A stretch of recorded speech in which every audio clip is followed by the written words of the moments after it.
Good And, morning. and Good welcome morning. to Educator Spotlight, where our partnership is built on empowering minds, inspiring futures, and supporting educators today. And we are highlighting and paving the way for difference makers. Thank you. So great to be here with you both today. We have Miss Ketina Williams with us. So glad to have you here, Ketina. I am elated to be with you ladies. First of all, let me officially say thank you so much for reaching out and allowing me to be able to interview on your platform. I also, of course, want to thank God because it's because of Him that opportunities like these are available. And so I want to represent Him well in whatever space I enter. Oh, that's so sweet. And we're so glad to hear that since we're all Christ followers as well. So we know we can't Yes. do anything without him. So thank you Right. so much for that. So we're going to get started by doing something a little fun this morning. So we're going to talk Mhm. a little bit about in honor, well, I'm not going to say in necessarily in honor, but since this is the season of Halloween, we just kind of came off of that. Um, there is a little discussion we want to have just for fun, and we're going to call it Four Words That Scare a Teacher. So we had so we had some people who did respond to us on social media, and so I'm going to just read a few of their comments first, and so we could chuckle and laugh. And then, Miss Katina, we're going to ask you if you have four words that you would like to share with us. So the first one is here by Madison New, who I was able to be on her journey as she was getting certified to be a teacher, and I'm very proud of the fact that now she does is in her own classroom. And so her comments were, "Here's your new student." Here's your new student. So there's four words.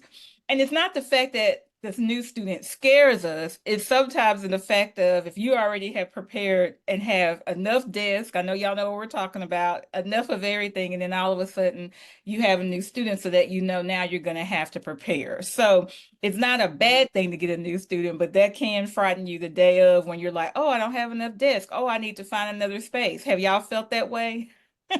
Yes, absolutely. Yeah, so I thought that one was funny. Okay, then this one, these are two that I just had some followers that decided to respond to the question on social media. So this particular lady states her name is Kanisha Renee, and her comments were, "His nose is bleeding." So have y'all thought about that? Yeah. Yes, Had that happen? Have y'all had that happen? yes. Not only a nose, but a huge eye. Oh no, like get some got hit in the eye? Yes. Oh goodness. Yeah. So yeah, that's scary too, isn't it? Mhm. Okay, and then this one was funny to me too.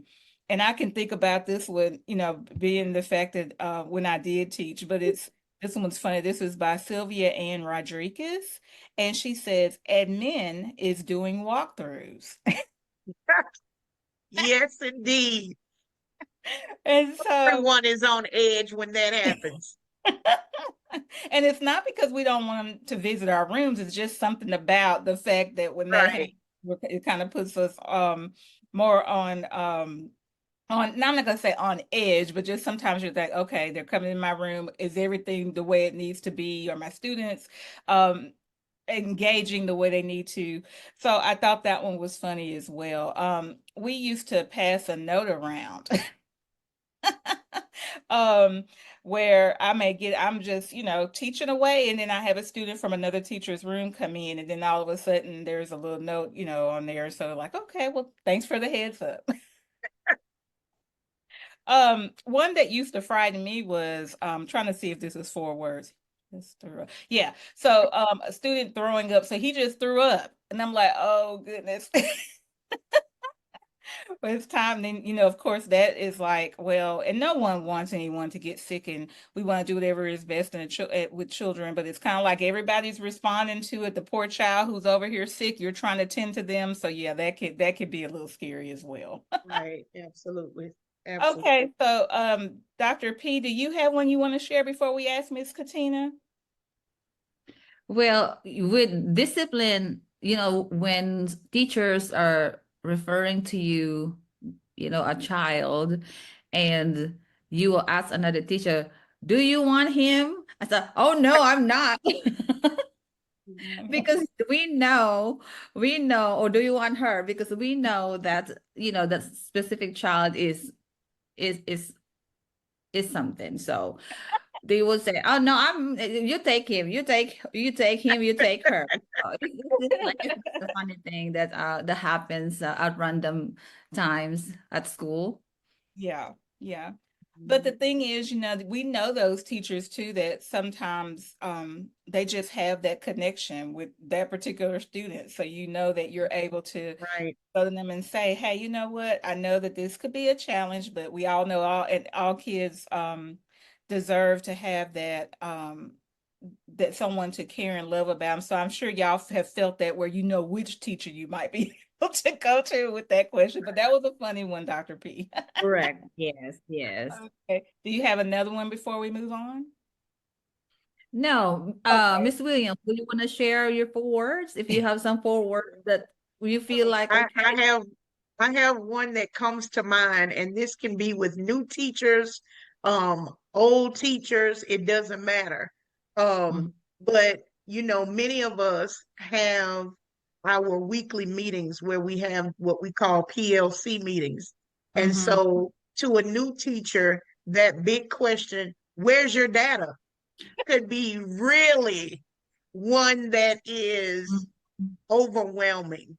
And it can even be overwhelming to veteran teachers that have been teaching for quite some time. So Right. yeah, that's a scary one. Where's your data? Oh, well, y'all Correct. share some great ones. Okay.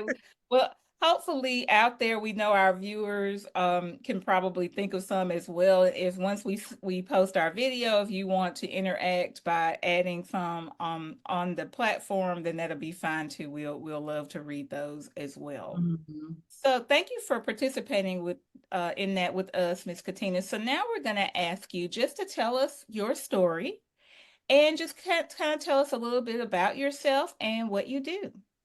Sure. Well, I'm what you call a non-traditional educator. I'm an alumni of Central Michigan University and Texas A&M University. I've been an educator in the classroom for 11 years. This year, I've taught fourth grade, second grade, and currently teaching third grade. But my soft spot, of course, is English and language arts. I love English and language arts. I'm a mentor teacher. I'm currently working on my content coach certification and was recently accepted into Cato's leadership program as an intern working toward administrative leadership. So that's a little bit about me and what I do. Congratulations. Thank you so Thank much. you. And so, Dr. P, did you want to add anything or ask a question before we move on to the next You one? may go ahead and do the questioning. That's fine with me. Okay.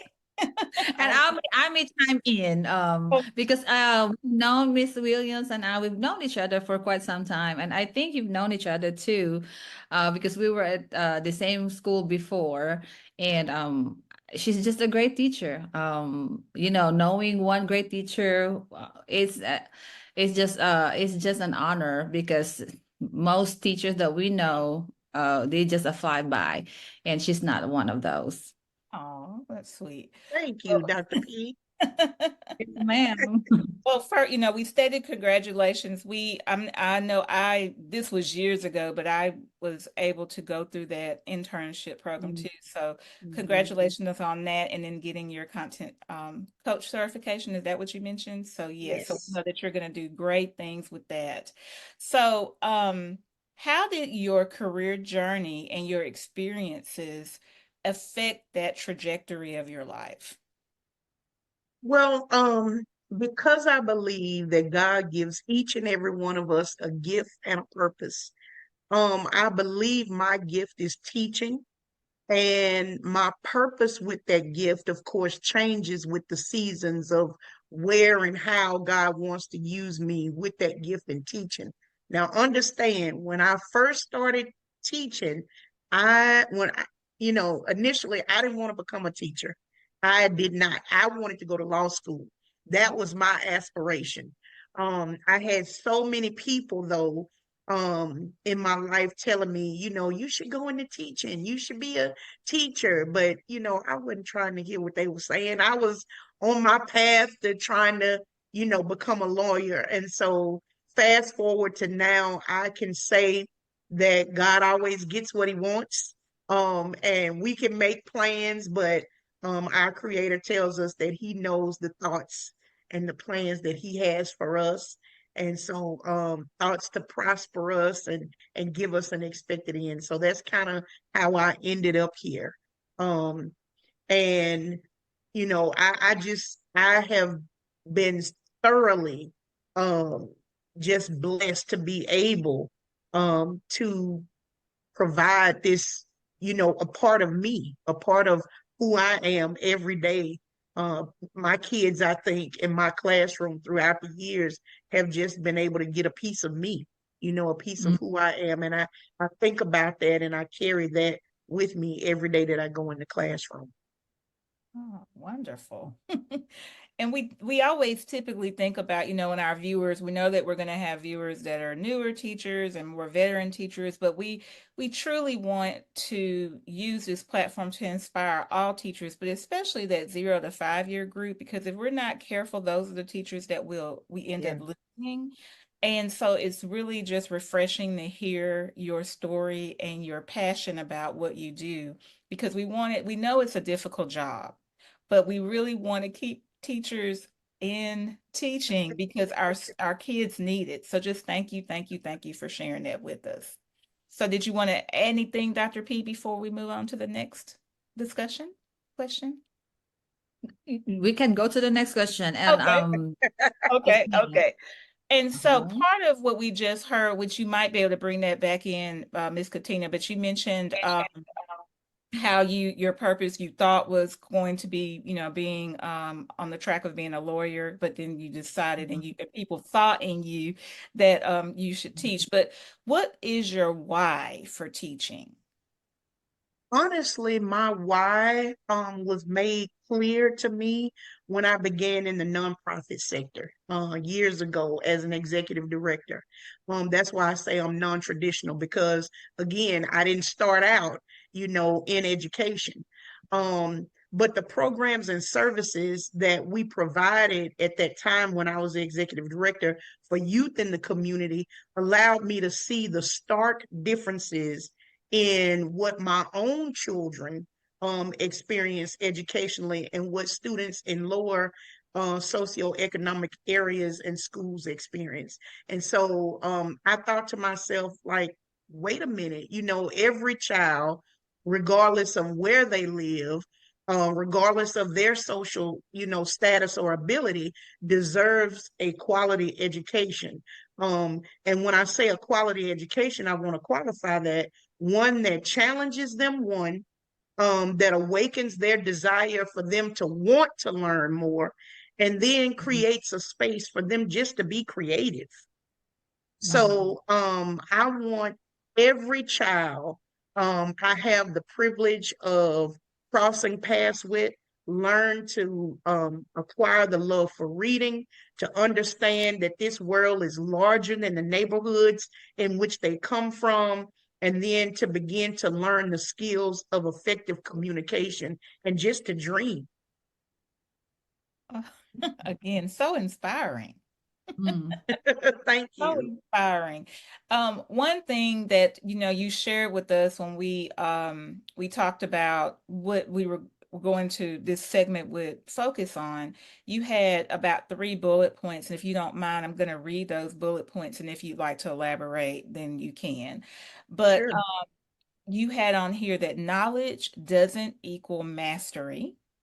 Mhm. You also stated that continuous learning is your discipline, in your discipline is key, and Mhm. learn what mastery requires. Is there Yeah, anything you'd like to elaborate on those statements? of course. You know, I wanted to go to law school, so I have a plethora of things to talk about. Um, Come on in. We want to so hear it. So it's true. Knowledge doesn't equal mastery. You and I may know a lot about a particular subject matter. Being able to recall informational facts about a subject or talking about the latest trends, but that doesn't mean we have mastered the subject. And so mastery, in my opinion, requires three things. I think it requires three things. One is discipline, intentionality, and experiences. And so when I talk about discipline, in order to really become really great at something, you have to do that thing even when you don't feel like it. When it gets boring, when it gets hard, even if it becomes redundant, discipline helps you to break those patterns that get in the way of your desire to be great. We can say we want to be great all day long, but it's not until we institute the discipline to get there that we will remain at point A, and then our goal is to get to point Z. So discipline, of course, I think is crucial. Then when I talk about intentionality, that requires you to prioritize what will move the needle toward where you're trying to go, and making a decision rather to discard distractions. So decide, the D in decide means away or off. Remember, I told you I love English language arts. And that side means to cut off or to kill. It comes from Latin origin. So the word decide is key because it's greater than just choosing something, like picking this or picking that, but it's the ability to do something, but rather when you decide, you're cutting off all other possibilities because you're making that decision. And then experience. I have this thing in my classroom where I believe the power of allowing kids to struggle is key. And what I mean by that is when struggles are given the space, um, when you're given the space to cognitively think and reason and investigate without being given answers to a question or a problem, it registers in the brain, and then they remember that struggle. And so they build on those experiences they have, which in turn causes them to increase their knowledge bank about certain things. So even as adults, it works the same way. And when we physically or mentally experience things and are challenged to cognitively reason, evaluate, investigate the issue, it allows us to not only remember the struggle, but with it comes strategies and solutions and possibilities to overcome the next challenge. Wow. I I feel don't know like what I'm to going say. to school. I rest my case. Well, Dr. P, you didn't tell me I was going to be in school today. I love No, it. right, so I I love rest it my so case. much. Because Why? I would say, Ms. Williams, I would say that what you're sharing with us is not just for children who are, elementary, but those who are even in the adult life, because Mhm. knowledge equals, because I remember when I was scrolling my Facebook reels and there was this young graduate and there was this experienced individual and they're doing the bow and arrow, and it says knowledge, and so they both know what they go through in life. So but when they hit the bow and arrow, the arrow hit, so it's kind of like at the surface, if you see it at the front, it says like, okay, you both hit it, but what's deep was the experience of Yes. the adult person, that it goes through to the back of the wall. So you Yes. you will not see, you will not know that, because until you really know how deep the knowledge and experience of the person. Because some people who just been graduated, they will say, "Oh, I'm great at these things," but it's not really that. It's all the things that you said. Discipline, experience is really the key. Experience is the greatest teacher of all Yeah, time. absolutely. And Absolutely. and then loving the fact that you stated about the intentional, okay, we get the word out, intentionality, because Mhm. sometimes we don't realize how intentional we need to be for things to work out. We know as teachers Absolutely. that, we have to be flexible because we don't know what that day is going to bring. We could have this well planned out lesson and something Right. happens, like a child throws up or or Correct. Yeah. nosebleeds or something. But or the Mhm. admin is walking around and that gets you off. But what I'm saying is we never know what could happen, but we always have to be intentional. You can't come in there that morning running in trying to say, oh, I didn't write my lesson plan, so let me see if I can go borrow Right. friends or see Absolutely. if I can wing it, because kids will see Mhm. that. So that Right.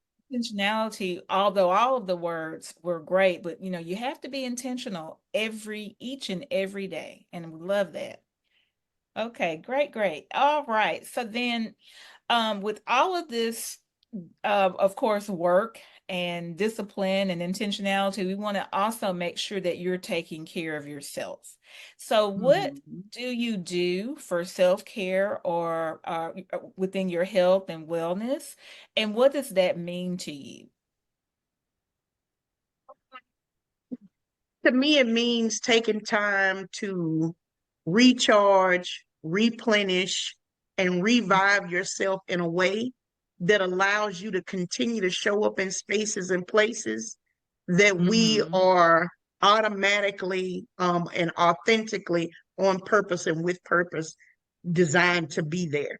So it's if that means reading, if that means for you taking a drive, if that means going to the spa, taking a trip away, if that means being in total solitude.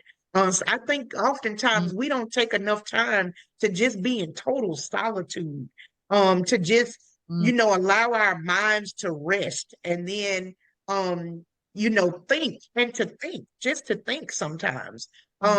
Taking a walk or going on bike rides, whatever that is, I think we Mhm. need to ensure that we prioritize ourselves. Just prioritize you. Love that. Yes, Dr. P, you have anything to add?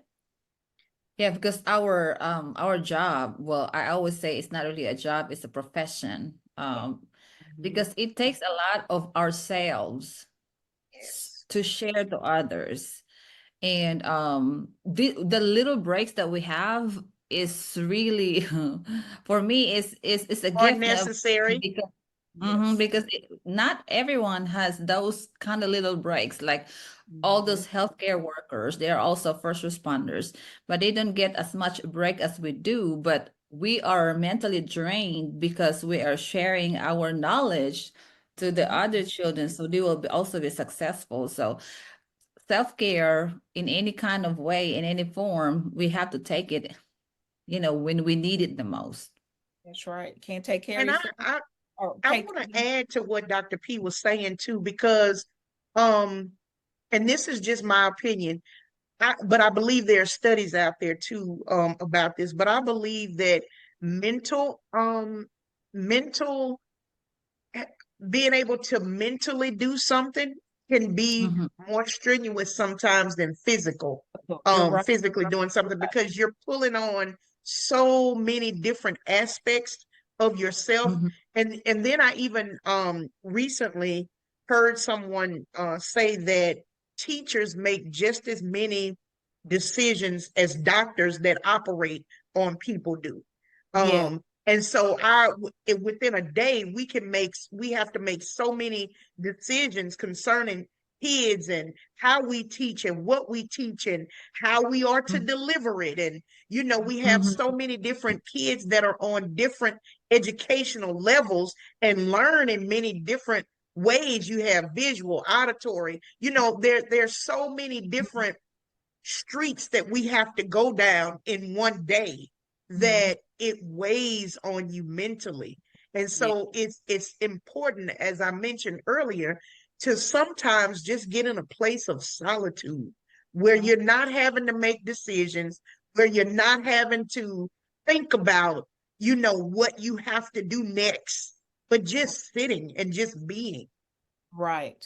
Oh, so well said. I have a book. I'm not sure exactly where it is, and I don't know if I don't really want to quote it. But that research which you mentioned about the decision making, and I'm thinking it was in the thousands a day. I have to go back Yeah. just to look at how many decisions that we make as educators within that day. Mhm. And I remember when I was younger and just telling someone, we were talking one time and I said, physical work or, or stress on your body, you can pretty much rest. If you rest, your body Right. will Mhm. recharge, but it is really hard to recharge and rest a brain because our brain is always going. And so Right. again, that word intentional, if you're not intentionally trying to find something that can help you to renew and recharge, then that's what happens. That brain just keeps going and going, and before we know it, we could burn out because it's just too Right. much. So glad to hear both of you all mentioning the importance of making sure that you take that time for yourself. So thank you for sharing that with us. So, if you had a piece of advice to share with newer teachers, with veteran teachers for our listeners, what would be that piece of advice? The first thing that comes to mind is to whom much is given, much is required. We shouldn't take the positions that we hold, the professions or the jobs where we are employed, the businesses that we may run and own, the lives we affect on a day-to-day basis, the decisions we have to make on the behalf of others. We shouldn't take those things lightly. And so we all have a responsibility to serve one another at the highest level possible, regardless of where we find ourselves in a particular season of life. So I always come from an aspect of service. And I also view it as we get to serve. It's Mhm. not we have to serve, but we get to serve. And Yeah. that's a privilege. Oh, wow. Yeah, that's what at our church, that's one thing that they state with we call it the dream team, but it's the team of Mhm. people that makes things work. And what was really funny Right. is when I was a principal, that's what I called my faculty dream team. Hmm. But you are so right in what you just said. We get, it's not that I have to serve, it's the words we get to serve, and that makes a difference. It It makes does. when you think of it and with that mindset. So again, well stated, Dr. I P. feel like I'm not sure where am I at this moment, because like all the words that you're using is kind of like way above, like am I in a school or am I in a church, or because your Oh, word is just like so different, total solitude, knowledge, service, and mhm. you are not going to take your job lightly. That really hit Absolutely. hard, Yes. because you know Absolutely. what, in everything that we do, and we talk about service and we talk about God, we talk about, who we believe, before we take the job, we have to discern, we have to pray for it. And then Yes. Hmm. if it's Absolutely. given to you, then if it's given to you, why are you going to take it lightly?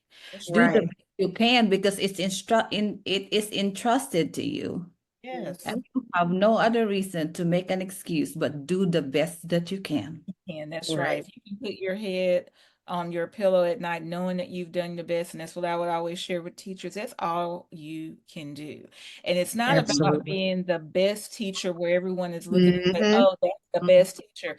It's the being Right. the best teacher for your children. That's what you Right. Right. be the best children, show up every day being your best. We know that you're going to have days that, you could feel sick or you're a little off, but just like you stated, not taking it lightly, knowing this job is probably one of the most important jobs there is because you are affecting young lives each and every. Yeah. Correct. Mhm. We're I, making I that, want to add to what you were saying too, Miss Brown. Just recently at our school, we had what we call trunk or treat. And Mhm. so we opened it up to the community, and um, I mean, the door, people were lined up way past the entrance. And we just didn't believe that the turnout was going to be what it was. And so Mm-hmm. we did that for an hour, and I'm heading out the door and heading to my car. And this young lady, she stops me and she says, Miss Williams. And I looked at her, I remembered her face. I couldn't remember her name, but I remembered her face. I had taught this young lady in fourth grade when I first started. And now, Mm-hmm. I mean, just to think that she, after all these years, she remembered my name.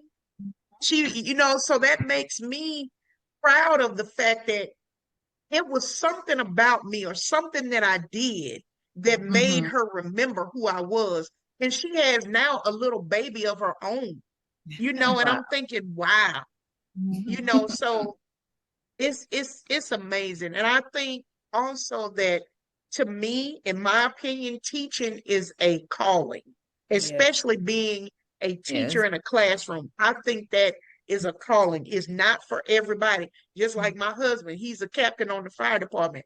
I know that is not my calling. So I Mm-mm. cannot pick up a hose. I can't get on a fire truck, but I do know that I believe, like I said, mentioned earlier, that God gives each of us, a gift. And so what are we going to do with that gift? How are we going to make that gift greater, than what God gave us? Because it reminds me of the talents. He gave one 5 talents, one had one, and and then how are you going to give God a return on that he's given you? Exactly. So that's why I say we have to take what we do, what's entrusted into us, we have to take it so seriously. And it's not just like you mentioned, it's not about being the best teacher, but it's about being the best for the kids that you have that particular year, because you don't know what the needs are going to be from year to year. Right. These are people, these are individuals that, True. we are learning to train and to guide, so we have to take it very seriously. And so that's why I say we get to serve. This is a privilege. Wonderful. Love that. Okay, like I said, it's almost like I was just mentioning before, I'm like you, Dr. P. I don't know if I'm at school getting, taught, or I'm at church getting inspired by I'm learning. word, but either way I'm learning, and it's just so refreshing to see and hear your passion, and knowing that even Thank after you. 11 years, you still have that passion to do what you're doing for your students. So thank you so much. Thank So you. we're going to start winding down in a little bit, but we're going to ask a few questions just to kind of see some things that may have happened, that you may have experienced that you can share with us. And then toward the end, we'll talk a little bit more about where listeners can learn more about you, if you'd like to share that. So, if there is something that you can think about, what is the craziest thing that has ever happened to you in your classroom? If you can think of Oh, something, wow. I I'm can sure it's think, quite a bit. yeah, I can think of many. Um, One in particular.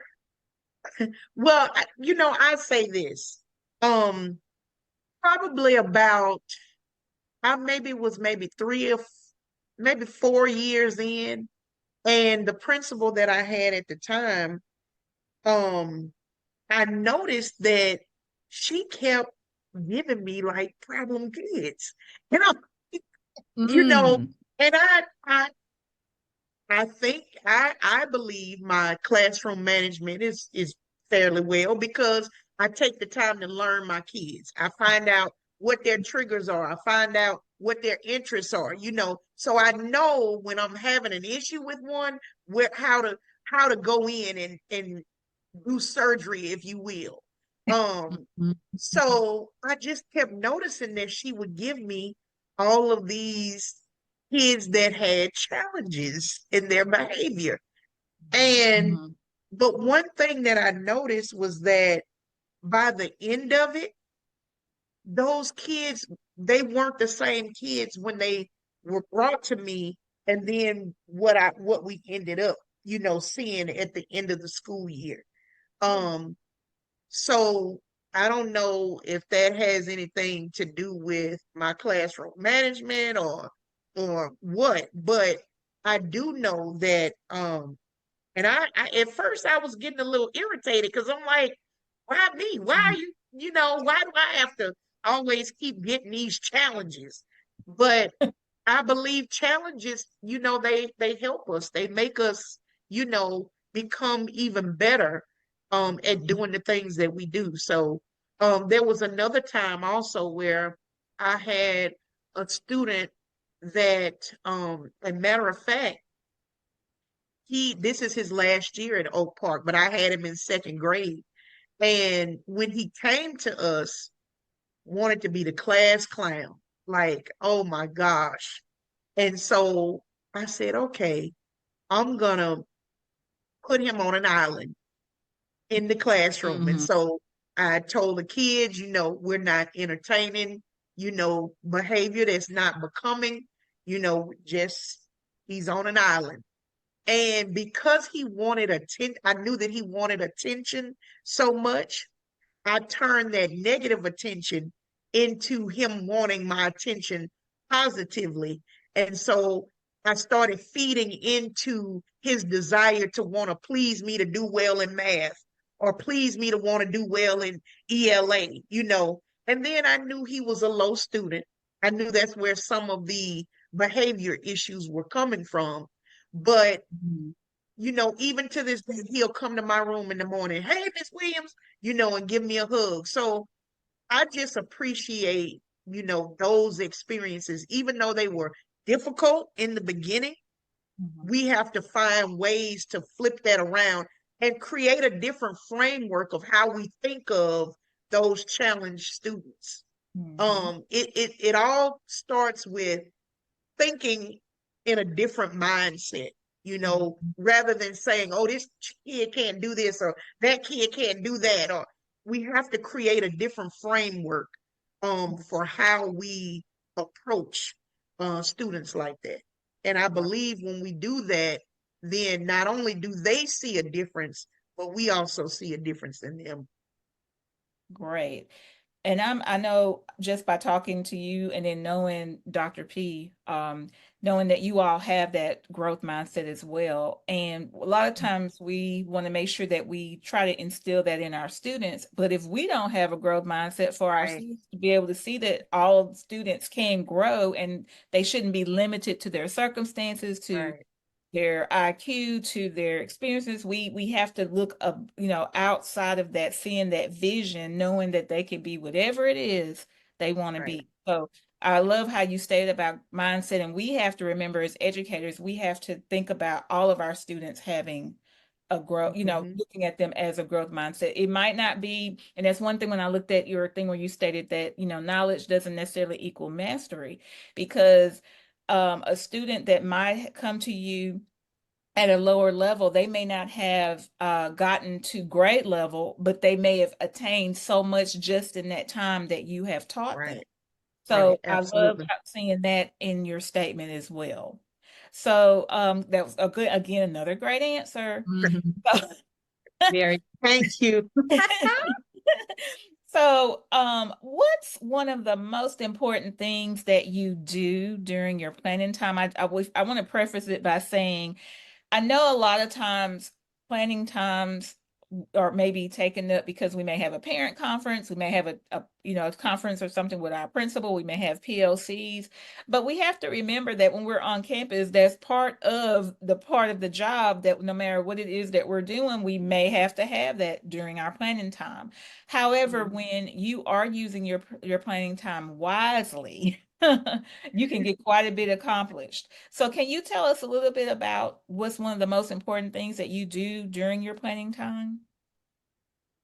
Well, first of all, let me say this because, and this may be for new teachers, in particular, but what I've learned over the years is that you have to set a schedule for yourself. You have to put your time to work. You have to make sure that you manage your time well, because if you don't, your time is going to manage you.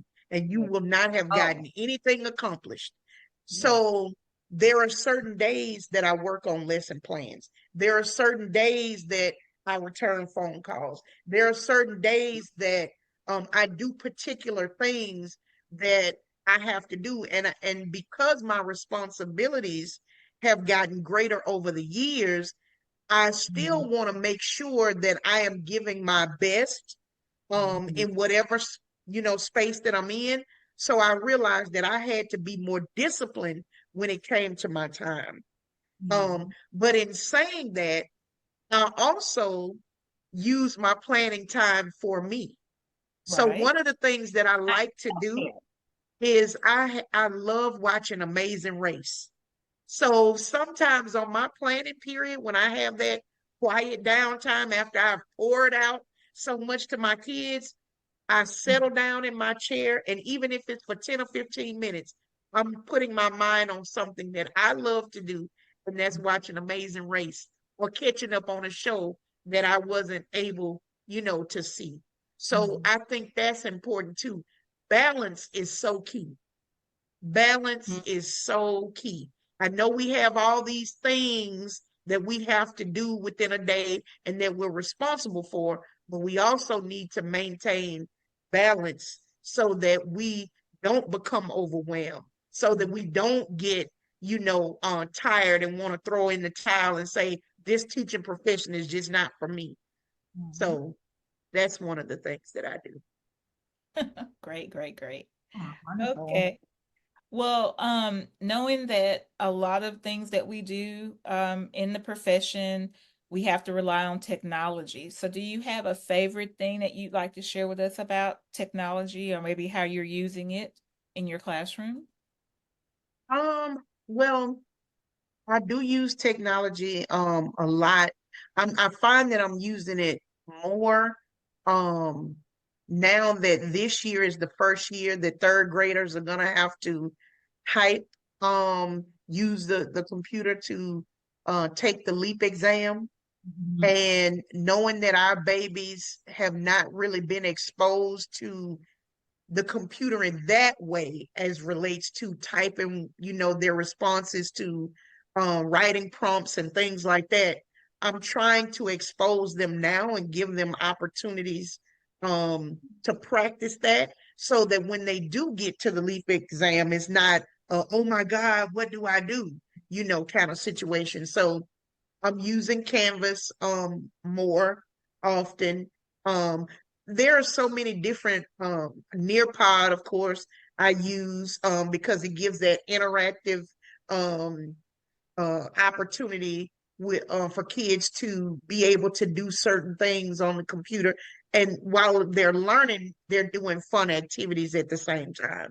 mhm, So I do that. But I wanted to, mention this because you talked about um what I'm using in the classroom, but I think this goes just outside of the classroom as well when I talked about continuous learning um in your discipline, whatever discipline you're in. So regardless of what profession you're in, it's constantly changing.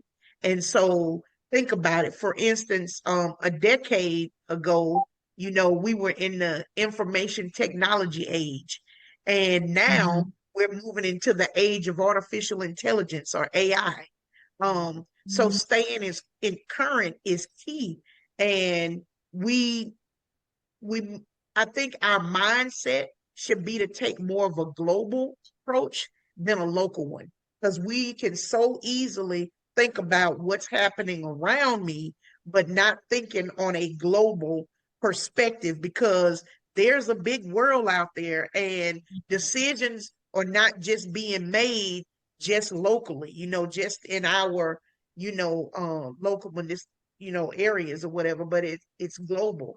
And mhm, so I'm actually, learning about AI because I don't want to be left behind, and I want to be cutting edge. I want to be able to provide my kids, with mhm, the knowledge that I have about how to responsibly use AI. Because with anything, there's a wrong way to do things, and then there's a right way to do things. And so I want to make sure that, you know, now that we are confronted with artificial intelligence, I want to make sure that I know enough about it so that I can pass that on to my kids and even other adults that I come in contact with.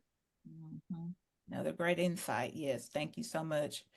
And so, thinking about the students that you're working with this year, what is something or what is a favorite thing that you want to share about your students? Currently, or any Yeah, I or just anything love. I'm sorry, what did you say, Dr. P?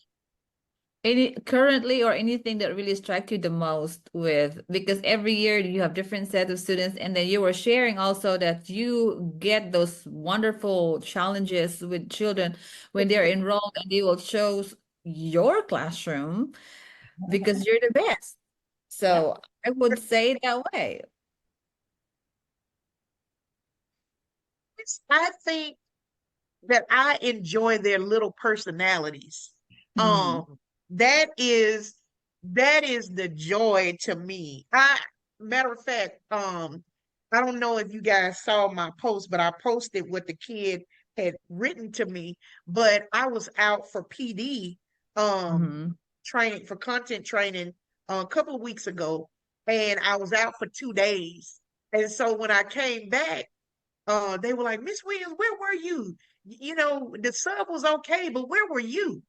And I said, Uh, I said, well, I said, I'm in training. I have to be taught just like you guys do. I said, I'm training to be a better teacher so that I can then teach you to be better students. And so mhm. one of my students went home that night, and the next morning, because he's always the first one to come in, he came in and he said, Miss Williams, this is a note for you. So when I was sitting there reading it, he said that you are the best teacher in the world. You don't need to be trained because you train us well, and all you have to do is just continue to come to school because we love you. I mean, I was just so blown away. And then he used some of the vocabulary, like he That you used the taught. word intelligent Mhm. in his note because he remembered it from what, because I'm always trying to get them to build their word banks, use bigger words than sad, mad, happy. There are more words, so I'm exposing them to that. And to see him use that word and use it in context Mhm. it was a joy to me. So I think their personalities that they bring to the table is just so awesome to me. Mhm. Yeah, wonderful. Yeah. Um, I'm nodding because I can think of something that I used to do, and I did it when I was a teacher, and then I did it when I was an administrator because some days are tough. And Mhm. so I would get notes occasionally from students, just or a drawing, or even when they say, Miss Brown, you're the best teacher, blah blah. And I would keep all of that like in just Mhm. one Yeah. space. And Mhm. as an administrator, I would get notes from teachers, notes from parents, notes from kids. And so sometimes when those days were rough, I would take Mhm. those notes out and just read them. And then it just reminded me of, I feel like, yes, I am helping to make a difference. And Yeah. it's not about me, but it's about the influence that I'm trying to Yeah. project to the Right. people that I serve. So I'm Mhm. so glad you said about the notes, because sometimes, and this is just a note for a veteran teacher or a new teacher, when you're having a rough day, just pull out what someone has shared with you to know what your purpose, and just knowing that you are important and you are definitely needed. So, okay. Absolutely. With that being said, where can our listeners, if you have anything that can connect with you, platforms, can you share that with us? Sure. Well, I am in the process of getting my podcast together. I'm just waiting on my trademark to be finalized. So that's in the works. But until then, they can reach me at KT Speaks Wisdom on Instagram. And on Facebook is just my name, Ketina Y. Williams. So Oh, KT Speaks Wisdom on Instagram, on IG, and then Ketina Y. Williams on Facebook. Okay, Katina Wildwood, because I'm gonna connect to you also. Yes. mhm. My maiden name is Williams, so hey, I might be Hey, changing my husband here. Might be related. Who knows? Well, thank you so much and congratulations on being able to apply for that trademark. Hopefully everything goes well with that, and so that we can keep up with you and hopefully we might be able to be on your podcast. absolutely. Yeah. But it's Okay. just been so great meeting you. I could see why Dr. P reached out to you. Just so glad to meet you. And just so thank you for what you're doing. It's just so Thank neat. you. Thank you so much. Thank you. Uh-huh. Dr. P, did you have anything to say before we wrap it up? Yeah, because I remember when we talked, we're supposed to be asking our guests of what's gonna be their favorite motivational quote. But with all the things that she shared, kind of like it sums it all. It's like, but if there is really one motivational quote that you can share to us or to the viewers, what would it be, Miss Williams? Um, hmm. I think just to remember that there's always somebody watching you, that there's Mm, always somebody watching you, and they may never tell you who they are. They may mhm, never, say anything to you, but just know that your influence is mm, important, and how you use that influence is even more important. mm, So just to remember that somebody's watching you and your influence matters. You never know who you'll reach, and you'll never know in what ways you've reached them. So always, try to put your best foot forward and be the very best you that you can be. Yes. Wonderful. Well, I again, know. thank you so much for taking time to be on our podcast today and looking forward to seeing what else you're going to be bringing into the world as you're working with growing yourself so you're growing your students. So we can't wait to see all those great things you have in store. Thank you again for having me. It was a pleasure. Well, thank you. Thank Pleasure you for having you. giving us your time. This Yes, because we've moved the schedule and you're flexible. So thank you, Miss Yes, Williams. yes, you're thank welcome. you. Okay.